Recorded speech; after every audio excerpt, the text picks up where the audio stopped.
കഴിഞ്ഞ കുറച്ച് ദിവസമായിട്ട് എൻ്റെ ഒരു സുഹൃത്ത് എന്നോട് ചോദിക്കുന്നൊരു കാര്യമാണ്. അളിയ, നീ ഇത് എങ്ങനെയൊക്കെയാണ് ഈ കാര്യങ്ങളൊക്കെ കൃത്യമായിട്ട് ഓർത്ത് വെച്ച് വീഡിയോയിൽ പ്രസൻറ്റ് ചെയ്യുന്നത്? നിനക്ക് ഇത്രയ്ക്ക് മെമ്മറി ആടേ, നിനക്ക് വേറെ വല്ല ജോലിക്കൊക്കെ ട്രൈ ചെയ്യാൻ പാടില്ലായിരുന്നു? ഇത്രയും കാര്യങ്ങളൊക്കെ ഓർത്തിരിക്കണം, നിനക്കൊരു ക്വിസ് മാസ്റ്ററൊക്കെ ആയിക്കൂടെ എന്നൊരു ചോദ്യമാണ് ചോദിച്ചത്. അപ്പോൾ ഞാൻ അവനോട് പറഞ്ഞാൽ ഇത് അത്രയും വലിയൊരു സംഭവമല്ല, ഇതൊരു ചെറിയ കാര്യമാണ്. അത്യാവശ്യം നമുക്ക് വേണം എന്നുള്ള കാര്യങ്ങൾ ഓർത്ത് വെച്ച് പറയുക എന്നുള്ളത് ഒരു ഹിമാലയൻ ടാസ്ക് ഒന്നുമല്ല, ആർക്ക് വേണമെങ്കിലും കഴിയും എന്നുള്ള കാര്യമാണ്. അപ്പോൾ അവൻ പറഞ്ഞു, അളിയ നീ കുറേ നാൾ അധ്യാപകനൊക്കെ ആയിരുന്നില്ലേ, പിള്ളേർക്കൊക്കെ ഇതിലുള്ള കുറച്ച് ടെക്നിക്കുകളൊക്കെ പറഞ്ഞു കൊടുക്ക്, കുട്ടികൾക്ക് കാര്യങ്ങളൊക്കെ ഒന്ന് പഠിച്ചെടുക്കാനായിട്ടുള്ളൊരു വഴിയാകട്ടെ എന്ന് പറഞ്ഞു. അപ്പോൾ ഞാനും ആലോചിച്ചു, കുറച്ച് നാളായി ആ തരത്തിലുള്ള വീഡിയോസൊക്കെ ചെയ്തിട്ട് ഇന്ന് നമുക്ക് എളുപ്പത്തിൽ എങ്ങനെ കാര്യങ്ങൾ മനസ്സിലാക്കി പഠിക്കാം എന്നുള്ളതിനെ കുറിച്ച് ചർച്ച ചെയ്യാം.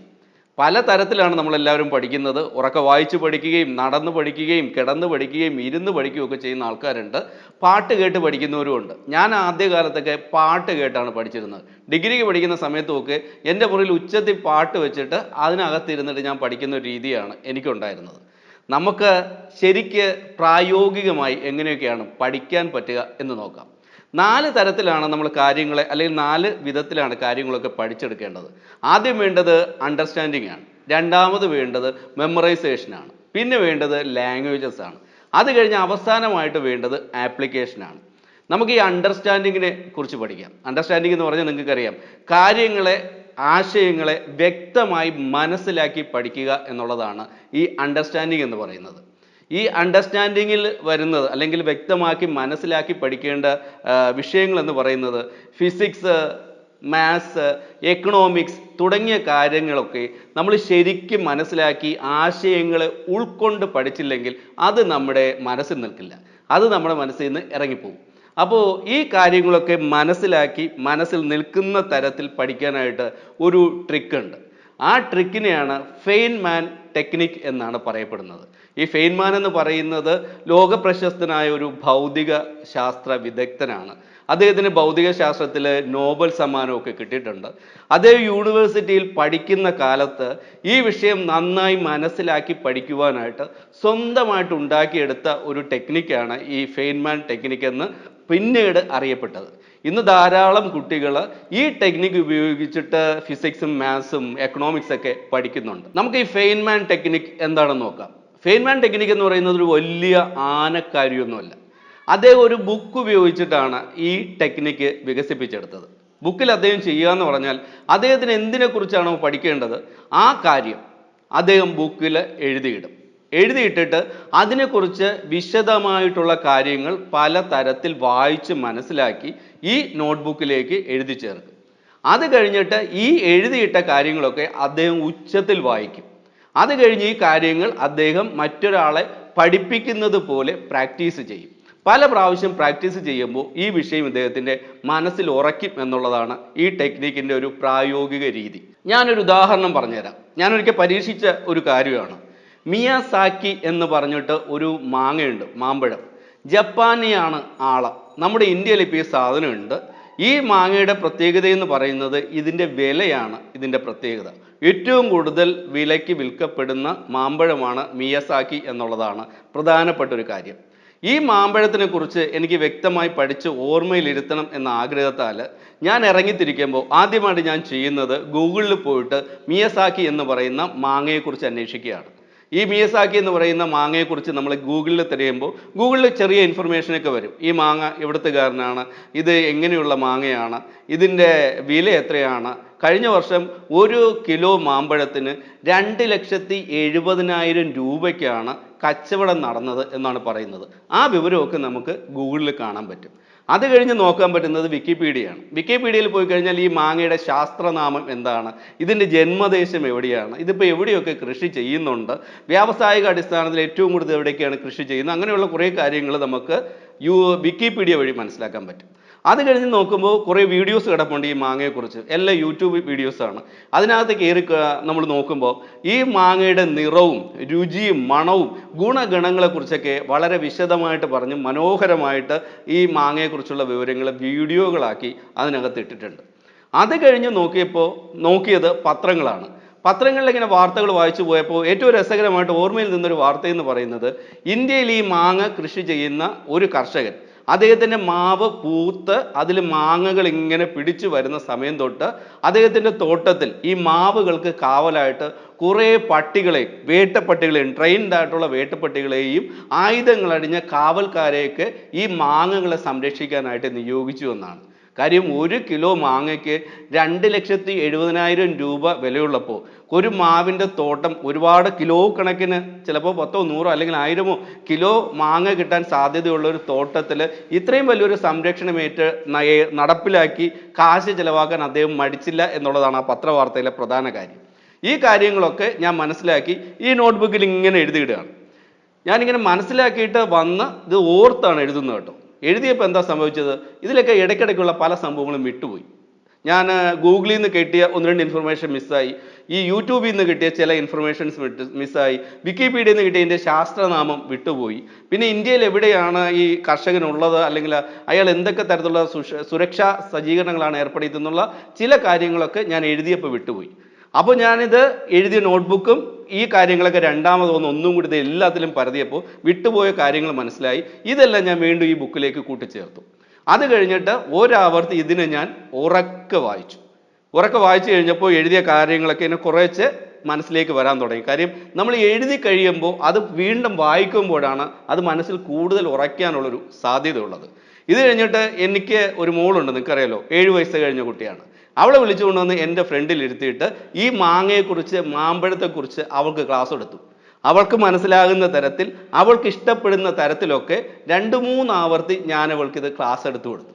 ക്ലാസ് എടുത്ത് കഴിഞ്ഞപ്പോൾ അവൾക്ക് ഇതിലേക്ക് കുറേ കാര്യങ്ങൾ മനസ്സിലായി എന്ന് മാത്രമല്ല, ഞാൻ ഈ 3-4 മാധ്യമങ്ങളിലൂടെ തിരഞ്ഞ് മനസ്സിലാക്കി ഈ നോട്ട്ബുക്കിൽ എഴുതി വെച്ചിരുന്ന കാര്യങ്ങളിലെ മിക്കവാറും എല്ലാ സംഭവങ്ങളും എനിക്ക് ഹൃദ്യസ്ഥമാവുകയും ചെയ്തു. അപ്പോൾ എഴുതിയും അതോടൊപ്പം തന്നെ വായിച്ചും ക്ലാസ് എടുത്തുമൊക്കെ പഠിക്കുക എന്നുള്ളത് അണ്ടർസ്റ്റാൻഡിങ് എന്ന് പറയുന്ന ആ ഒരു രീതിക്ക് ഏറ്റവും മികച്ചതാണ്. അപ്പോൾ ഫെനിമാൻ ടെക്നിക്ക് ഉപയോഗിച്ച് നിങ്ങൾ ഫിസിക്സോ മാത്സോ എക്കണോമിക്സോ ഒക്കെ ഈ തരത്തിൽ പഠിക്കുകയാണെങ്കിൽ ഒരിക്കലും നിങ്ങളതൊന്നും മറന്നു പോകാനുള്ള സാധ്യതയില്ല എന്നുള്ളതാണ് പ്രധാനപ്പെട്ട കാര്യം. രണ്ടാമത്തെ കാര്യമാണ് മെമ്മറൈസേഷൻ എന്ന് പറയുന്നത്. എന്ന് പറഞ്ഞാൽ നമ്മൾ പഠിക്കുന്ന കാര്യങ്ങളൊക്കെ കൃത്യമായിട്ട് മനസ്സിൽ ഓർത്ത് വെക്കുക എന്നുള്ള പരിപാടിയാണ് ഈ മെമ്മറൈസേഷൻ. ഈ ചരിത്രമോ അതുപോലുള്ള വിഷയങ്ങളൊക്കെ നമ്മൾ പഠിക്കുമ്പോൾ ഒരുപാട് കാര്യങ്ങൾ നമ്മൾ മനസ്സിൽ ഓർത്ത് വെക്കേണ്ടി വരും. തീയതികളും വർഷങ്ങളും ഭരണപരിഷ്കാരങ്ങൾ, അങ്ങനെയുള്ള ഒരുപാട് കാര്യങ്ങളൊക്കെ നമ്മുടെ ഓർമ്മയിൽ തന്നെ സൂക്ഷിക്കുക എന്നുള്ളതാണ് ഇത്തരത്തിലുള്ള വിഷയങ്ങളുടെ ഒരു പ്രത്യേകത.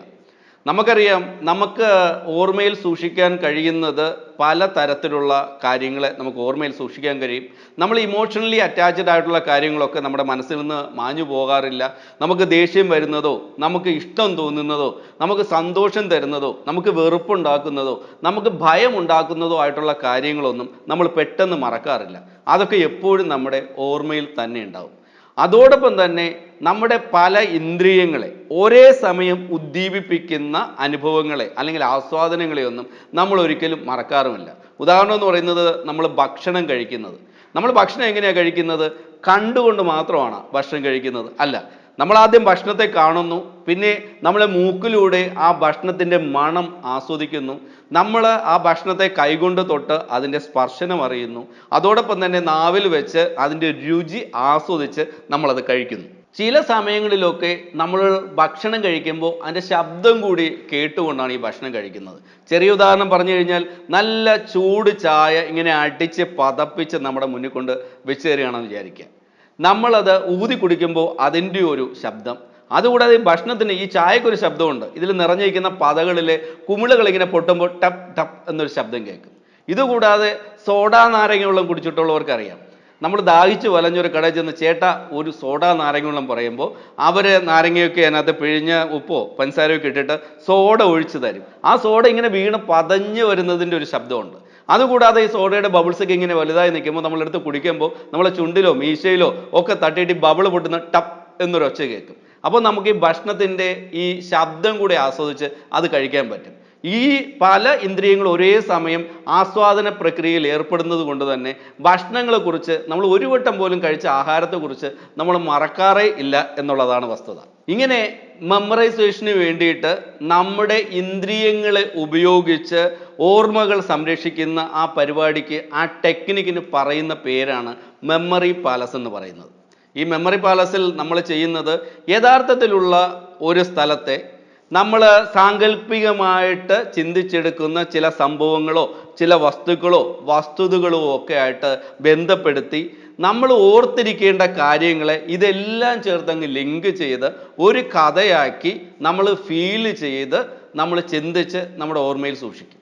ഇങ്ങനെ സൂക്ഷിക്കുമ്പോൾ ഉള്ള അനുഭവം എന്ന് പറഞ്ഞാൽ ഈ കഥയും ഇതിലെ അനുഭവങ്ങളും ഒക്കെ നമ്മുടെ മനസ്സിൽ തന്നെ കിടക്കും. നമുക്ക് എപ്പോഴാണ് അത് ആവശ്യം വരുന്നത് കൃത്യമായിട്ട് ഇത് ഓർമ്മ വരികയും അത് നമുക്ക് കൃത്യമായി ഉപയോഗപ്പെടുത്തുവാൻ കഴിയുകയും ചെയ്യും. ഉദാഹരണമായിട്ട് പറഞ്ഞാൽ ഇന്ത്യയുടെ റിപ്പബ്ലിക് ദിനം, ഇന്ത്യ റിപ്പബ്ലിക് ആയത് എന്നാണ് നമുക്കെല്ലാം അറിയാം 1950 ജനുവരി 26-നാണ്. അപ്പോൾ എല്ലാ വർഷവും നമ്മുടെ റിപ്പബ്ലിക് ദിനം ആചരിക്കാറുണ്ട്. പലപ്പോഴും ചരിത്രത്തിലൊക്കെ തന്നെ ഈ ഇന്ത്യൻ റിപ്പബ്ലിക് ദിനം എന്നാണ് എന്നൊരു ചോദ്യം വരാറുമുണ്ട്. എനിക്കൊക്കെ ഏറ്റവും വലിയൊരു പ്രശ്നം ഉണ്ടായിരുന്നത് ഈ വർഷം തീയതി തുടങ്ങിയ കാര്യങ്ങളൊക്കെ ഓർത്തിരിക്കാൻ വലിയ ബുദ്ധിമുട്ടായിരുന്നു എന്നുള്ളതാണ്. അതിനെ മറികടക്കുവാൻ വേണ്ടിയിട്ട് ഞാനും പലപ്പോഴും ഇത്തരത്തിലുള്ള പരിപാടികൾ ഉപയോഗിച്ച് നോക്കിയിട്ടുണ്ട്. അത് നമ്മൾ ഒരിക്കലും സംഭവിക്കാൻ സാധ്യതയില്ലാത്ത നമ്മുടെ ചിന്തകൾക്ക് പരമാവധി എത്തിപ്പറ്റാൻ കഴിയുന്ന തരത്തിലുള്ള സംഭവങ്ങളെ ആയിരിക്കണം നമ്മളിങ്ങനെ ചേർത്ത് വെച്ച് ചിന്തിച്ച് ഇതുമായിട്ട് ബന്ധിപ്പിക്കേണ്ടത്. അപ്പോൾ നമുക്കിവിടെ ഓർത്തിരിക്കേണ്ടത് ജനുവരി 26, 1950 ഇന്ത്യൻ റിപ്പബ്ലിക് ദിനമാണ് എന്നുള്ളതാണ്. അപ്പോൾ ഞാനിങ്ങനെ എൻ്റെ വീട്ടിൻ്റെ വരാന്തയിലിരിക്കുകയാണ്. വരാന്തയൊക്കെ ഇഷ്ടമില്ലാത്ത ആൾക്കാർ ഉണ്ടാവില്ല.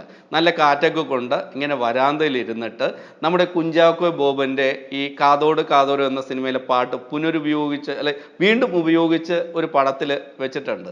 ദേവദൂത പാടി അത് പാടിയിട്ട് പുള്ളി ഇങ്ങനെയുള്ള ഡാൻസൊക്കെ കളിക്കുന്നത് ആ വീഡിയോ ഞാനിങ്ങനെ കണ്ടുകൊണ്ടിരിക്കുമ്പോൾ ഇടയ്ക്ക് എനിക്ക് ചെറിയ ടെൻഷനും കണ്ട്. കാര്യം ഈ റിപ്പബ്ലിക് ദിനത്തിൻ്റെ കാര്യം എത്ര ഓർത്തിട്ടും കിട്ടുന്നില്ല എന്നുള്ള ടെൻഷൻ ഇടയിൽ ഒന്ന് റിലീസ് ചെയ്യാനാണ് ഈ ദേവദൂരയൊക്കെ ഇങ്ങനെ മൊബൈലിൽ കണ്ടുകൊണ്ടിരിക്കുന്നത്. പെട്ടെന്ന് എൻ്റെ വീട്ടിൻ്റെ ഗേറ്റിൻ്റെ മുന്നിൽ ഒരു കാറ് വന്ന് നിൽക്കുന്നു. ഞാൻ നോക്കിയപ്പോൾ ഈ കാറിൻ്റെ ഡോറ് തുറന്ന് നമ്മുടെ ഗേറ്റൊക്കെ തുറന്ന് കുഞ്ചാക്കോ ബോബൻ ഇങ്ങനെ കയറി വരികയാണ്. പുള്ളി അതേ വേഷമാണ്, ഏത് നമ്മുടെ ദേവദൂറിൽ ഇട്ട ആ ഡാൻസ് കളിച്ച വേഷത്തിൽ പുള്ളി ഇങ്ങോട്ട് കയറി വരികയാണ്. അപ്പോൾ പുള്ളിയുടെ ഒരു ടീഷർട്ടും ആ ലുങ്കിയാണ് പുള്ളി ഇട്ടേക്കുന്നത്. അതിലൊക്കെ ഷർട്ടായിട്ടിരുന്നത്. ഞാനിങ്ങനെ പുള്ളിയുടെ മുഖത്തേക്ക് നോക്കി. അത് കഴിഞ്ഞ് ഞാനിങ്ങനെ പുള്ളിയുടെ ഡ്രസ്സിലേക്ക് നോക്കി. ഇത് എന്ത് വേഷമെന്ന് നോക്കി. ഒരു പഴയ ലുങ്കിയും ഒരു ടീഷർട്ടും. ആ ടീഷർട്ടിൻ്റെ ഫ്രണ്ടിൽ ഇങ്ങനെ വലിയ അക്ഷരത്തിൽ എഴുതി വെച്ചേക്കുകയാണ്, വലിയ അക്കങ്ങൾ എഴുതി വെച്ചിരിക്കുക 1950 1950 എന്നിങ്ങനെ എഴുതി വെച്ചേക്കുക. പുള്ളി എന്തിനാ ഇങ്ങനെയൊക്കെ എഴുതിയ ടീഷർട്ടായിട്ട് എൻ്റെ വീട്ടിൽ എന്തിനാ വരുന്നതെന്ന് ഇങ്ങനെ ആലോചിച്ചുകൊണ്ട് ഇങ്ങനെ ഇരിക്കുമ്പോൾ പുള്ളി ഇങ്ങനെ ഓടി വന്നിട്ട് എൻ്റെ അടുത്ത് ചോദിക്കുകയാണ്, അതെ ഇതിപ്പോൾ ഏതാ മാസം? അപ്പം ഞാൻ പറഞ്ഞത് ഒക്ടോബർ അല്ലേ? ഒക്ടോബറെങ്കിൽ ഒക്ടോബർ. എനിക്ക് ജനുവരിയിൽ നിങ്ങളുടെ നാട്ടിൽ ഒരു ഷൂട്ടിംഗ് ഉണ്ട്. എനിക്ക് ഷൂട്ടിങ്ങിന് കുറച്ച് പ്രോപ്പർട്ടീസൊക്കെ അത്യാവശ്യമായിട്ട് വരും. ഇവിടെ നിങ്ങൾ വിചാരിച്ച കാര്യങ്ങളൊക്കെ അറേഞ്ച് ചെയ്യാൻ പറ്റുമെന്നാണ് പറഞ്ഞത്. അതുകൊണ്ട് നിങ്ങൾ ഈ ജനുവരി മാസം എനിക്കൊരു സഹായം ചെയ്തു തരണം. ഞാൻ കുഞ്ചാക്കോ ബോബ, നമ്മൾ ഇളവി നിൽക്കുകയാണല്ലോ, എന്ത് സഹായമാണ് നിങ്ങൾക്ക് ചെയ്യേണ്ടത്? വേണ്ടി വന്നാൽ നമ്മൾ അമ്പിളി മാമൻ വരെ പിടിക്കുമെന്നുള്ള അവസ്ഥയിലിരിക്കുക.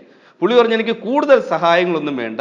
നിങ്ങളുടെ വീട്ടിൽ കുടുക്കത്തേങ്ങ കാണോ? നമ്മളിവിടെ കൊട്ടത്തേങ്ങ എന്ന് പറയും. ഇങ്ങനെ അറിയില്ല, കുടുക്കി നോക്കുമ്പോൾ അതിനകത്ത് നിന്ന് കുടുങ്ങി തേങ്ങ നമ്മൾ പായസത്തിലേക്ക് അരിഞ്ഞിടും, ബീഫിലൊക്കെ അരിഞ്ഞ് ചേർക്കുന്ന ആ സാധനം. ഞാൻ പറഞ്ഞു, ഇത് ഉണ്ടോയെന്നറിയില്ല, നമുക്ക് അന്വേഷിക്കാം. എന്താ വേണ്ടത്? എനിക്ക് 26 കുടുക്കത്തേങ്ങ ജനുവരിയിൽ ഷൂട്ടിങ്ങിന് വേണ്ടിയിട്ട് വേണം. അത് നിങ്ങൾക്കൊന്ന് അറേഞ്ച് ചെയ്ത് തരാൻ പറ്റുമോ? ഞാൻ പറഞ്ഞു, അറേഞ്ച് ചെയ്ത് തരാമല്ലോ. അതിനെന്താ പ്രശ്നം? കുഞ്ചാക്കോ ബോബന് കുടുക്കത്തേങ്ങയല്ല, പറ്റുമെങ്കിൽ ഞാൻ തെങ്ങ് തന്നെ അറേഞ്ച് ചെയ്ത് തരും. എത്ര തേങ്ങ വേണം? 26 തേങ്ങ വേണം. ഉറപ്പാണല്ലോ? ഉറപ്പ്. എഗ്രിമെൻ്റ് എങ്ങനെ എഴുതണോ? ഞാൻ പറഞ്ഞു, വേണ്ട, ഈ പറഞ്ഞല്ലോ, എൻ്റെ വീട്ടിൽ വന്നല്ലോ, അത് തന്നെ സന്തോഷം. ഞാൻ തിരിഞ്ഞ് എൻ്റെ ഭാര്യയെ വിളിക്കുന്നതിനിടയിൽ പുള്ളി ഇറങ്ങി പോയി കഴിഞ്ഞു. പുള്ളി അവിടെ നിന്ന് പോയി. ഇതൊക്കെ കഴിഞ്ഞിട്ട് ഞാൻ ആലോചിച്ചു, ഇപ്പോൾ ഇവിടെ എന്താ നടന്നത്? കുഞ്ചാക്കോ ബോബൻ വരുന്നു, കുഞ്ചാക്കോൻ്റെ ഉടുപ്പിൽ ഇങ്ങനെ 1950 എഴുതിയിരിക്കുന്നു. പുള്ളിക്ക് ജനുവരിയിൽ ഇവിടെ ഷൂട്ടിംഗ് ഉണ്ടെന്ന് പറയുന്നു. 26 കുടുക്കത്തേങ്ങ വേണമെന്ന് പറയുന്നു. അപ്പോൾ ഞാൻ ഒന്നും കൂടെ റീക്ലാറ്റ് ചെയ്തു. ശരിയാണല്ലോ, ജനുവരിയിൽ 26 കുടുക്കത്തേങ്ങ വേണം. 1950 എഴുതിയ ടീഷർട്ട് ഇട്ടാണ് പുള്ളി വന്നിരിക്കുന്നത്. അപ്പോൾ ഇത് ഇന്ത്യൻ റിപ്പബ്ലിക് ഡേ ആയിട്ട് കറക്റ്റായിട്ട് സിങ്ക് ആയില്ലേ? ജനുവരി 26 1950.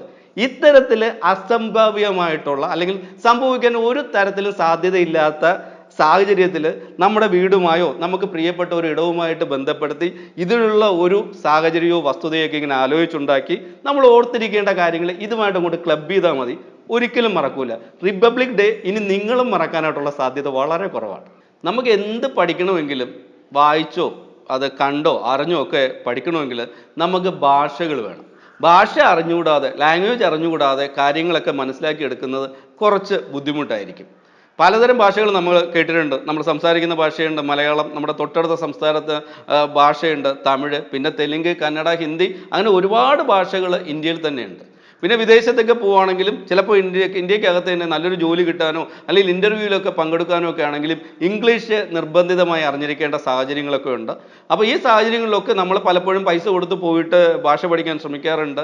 പിന്നെ നമ്മൾ വിദേശത്ത് ജോലിക്ക് പോകുമ്പോൾ IELTS ഒക്കെ എഴുതി പാസ്സാകണമെങ്കിൽ ഇംഗ്ലീഷിൽ നല്ല നോളജ് വേണം. അപ്പോൾ അതിന് വേണ്ടിയിട്ട് നമ്മൾ ഇംഗ്ലീഷ് ഭാഷ പഠിക്കാനുള്ള കഠിന പരിശ്രമങ്ങൾ നടത്തുകയും വിജയിക്കുകയും ഒക്കെ ചെയ്യാറുണ്ട്. ഇതിലെല്ലാത്തിലും ഉപരി ഭാഷ പഠിക്കാനായിട്ടുള്ള ഏറ്റവും എളുപ്പമാർഗം എന്ന് പറയുന്നത് ആ ഭാഷയെ പരിശീലിക്കുക എന്നുള്ളതാണ്. നമ്മളിപ്പോൾ എപ്പോഴും ചിന്തിക്കുന്നത്, നമ്മളൊരു ഭാഷയിൽ സംസാരിക്കാൻ ശ്രമിക്കുമ്പോൾ എപ്പോഴും നമുക്ക് പറ്റുന്ന ഒരു തെറ്റെന്ന് പറഞ്ഞാൽ ഗ്രാമർ ഒപ്പിച്ച് നമ്മൾ സംസാരിക്കാൻ ശ്രമിക്കും. കാര്യം ഇംഗ്ലീഷിൽ നമ്മൾ സംസാരിക്കാനായിട്ട് പോകുമ്പോൾ നമ്മൾ എന്താ ചെയ്യുന്നത്, ആദ്യം നമ്മൾ എന്താ പറയേണ്ടതെന്നൊക്കെ ഉറപ്പിച്ച് മനസ്സിലിങ്ങനെ വെച്ച് അതിനനുസരിച്ചാണ് സംസാരിക്കാൻ ശ്രമിക്കുന്നത്. അതായിരിക്കും പലപ്പോഴും സംസാരിക്കാൻ ശ്രമിക്കുന്നതും തെറ്റിപ്പോകുന്നതും. എന്നാൽ എഴുത്തും വായനയും ഒന്നും അറിഞ്ഞുകൂടാത്ത, അല്ലെങ്കിൽ ഈ ഭാഷ കേട്ട് മാത്രം പരിചയമുള്ള ചില ആൾക്കാർ നമ്മുടെ നാട്ടിലൊക്കെ ഉണ്ട്. കോവളത്ത്, വിഴിഞ്ഞത്ത് പോലെ പല ടൂറിസം കേന്ദ്രങ്ങളിൽ ചെന്ന നല്ല പ്രായമുള്ള ആൾക്കാരും ചില കുട്ടികളും വരെ നല്ല മണി പോലെ ഇംഗ്ലീഷ് പറയും. കാര്യം അവരുടെ സമ്പർക്കമാണ്. അവിടെ വരുന്ന മുഴുവൻ വിദേശ രാജ്യത്തുള്ള ടൂറിസ്റ്റുകളാണ്. ഇവർക്ക് പലവിധ സാധനങ്ങൾ വിൽക്കുന്നതിന് വേണ്ടി ഇവരുടെ കൂടിയും നടന്നും നിരന്തരം ഇവരുമായിട്ട് സമ്പർക്കത്തിൽ ഏർപ്പെട്ടുമൊക്കെ ഇവർ ഓട്ടോമാറ്റിക്കായിട്ട് ഈ ഭാഷ അങ്ങ് പഠിച്ചു പോകുന്നതാണ്. അതോടൊപ്പം തന്നെ നമുക്കറിയാം മലയാളികളില്ലാത്ത ലോകമില്ല.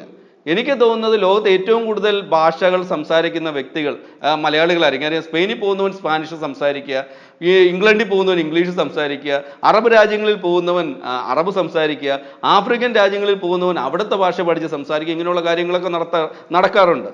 അപ്പോഴൊക്കെ മലയാളിക്ക് ഒരു അഹങ്കാരം ഉണ്ടായിരുന്നു. ഏറ്റവും പഠിക്കാൻ ബുദ്ധിമുട്ടുള്ള ഭാഷ മലയാളമാണ്, പെട്ടെന്നൊന്നും ആർക്കും മലയാളം പഠിക്കാൻ പറ്റില്ല എന്നൊരു അഹങ്കാരവും നമുക്കുണ്ടായിരുന്നു. എന്നാൽ അത് പൊളിച്ചുകൊണ്ട് നമ്മുടെ നാട്ടിൽ തൊഴിലെടുക്കാനായിട്ട് വന്ന ബംഗാളികളൊക്കെ ഇപ്പോൾ നമ്മളെക്കാളും നന്നായിട്ട് മലയാളം പറയുന്നുണ്ടോ എന്ന് സംശയമാണ്. അത് മാത്രമല്ല, മലയാളത്തിലെ മനോഹരമായിട്ടുള്ള ക്ലാസിക്കൽ പാട്ട് പോലും അറബിയിൽ പാടി നമ്മളെ ഞെട്ടിക്കുന്ന അറബികൾ വരെയുണ്ട്. അപ്പോൾ ഭാഷ പഠിക്കുക എന്ന് പറയുന്നത് അതിനെ മനസ്സിലാക്കി അറിഞ്ഞ് പഠിക്കുക എന്നുള്ളതാണ്. എഴുതിയും കണ്ടും ഗ്രാമർ പഠിച്ചുമൊക്കെ പോകുന്നത് അതിൻ്റെ ഒരു പ്രായോഗിക രീതിയിലുള്ള ഉപയോഗത്തിന് വേണ്ടി മാത്രമാണ്. സംസാരിക്കാൻ ഭാഷ അറിയണമെങ്കിൽ നമ്മൾ സംസാരിച്ച് തന്നെ പഠിക്കണം എന്നുള്ളതാണ് വസ്തുത. അവസാനത്തെ കാര്യമാണ് ഈ ആപ്ലിക്കേഷൻ എന്ന് പറയുന്നത്.